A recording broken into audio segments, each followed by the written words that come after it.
وبس.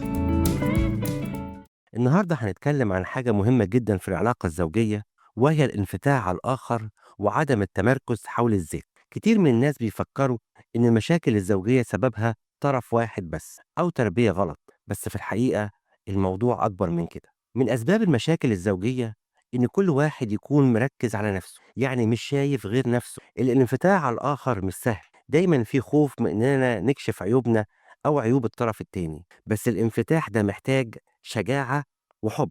الحب هو اللي بيخلّينا نفتح قلبنا ونتكلّم. لمّا نتعامل مع عيوب شريك حياتنا لازم نكون موضوعيين وإيجابيين، مش نركّز على عيوبه بس. في عيوب واضحة وصريحة مش محتاجين نناقش فيها، بس كمان في عيوب بسيطة وأخطاء صغيّرة مش لازم نركّز على عيوب شريكنا، لإن لمّا نركّز على العيوب مش هنبُص على المزايا اللي فيه.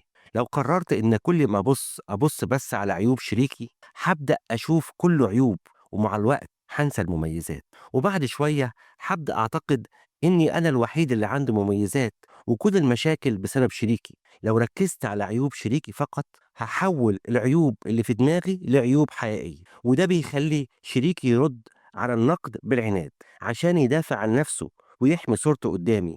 النتيجة إننا نركز على العيوب أكتر ونتجاهل المميزات، ونبدأ نشوف العيوب كأنها مستحيلة التغيير. الشريك في الجانب التاني بيدور على عيوبي علشان يوازن بين العيوب اللي أنا شايفها، ونبدأ نتبادل النقد واللوم، لأن كل واحد فينا شايف إن عيوبه أقل من عيوب التاني، ونبدأ نعمل صراع بيننا وبين بعض عشان نثبت إن الطرف التاني هو اللي غلط. وفي الآخر كل واحد فينا هيلوم الزمن على الشريك والحياة مع هذا الشريك، ونبدأ نقارن بيننا وبين الناس التانية، ونطلب من بعض إننا نكون زي فلانة أو فلان، وده بتخلي الفجوة تكبر وتزيد، وكل واحد فينا يبدأ يتأسف على حياته مع شريكه ويشعر إن الفجوة بتكبر لحد ما الأمور توصل لمرحلة صعبة. في الآخر العلاقة بتدخل في مكان صعب، فلازم نفكر كويس قبل ما نعمل أي حاجة من دي. الخلاصة حل المشاكل الزوجية في كيفية انفتاح على الآخر وعدم التمركز حول الذات، يعني خلي العيون تشوف الحلو. كلمتين وبس. إعداد وتقديم صموئيل القمص،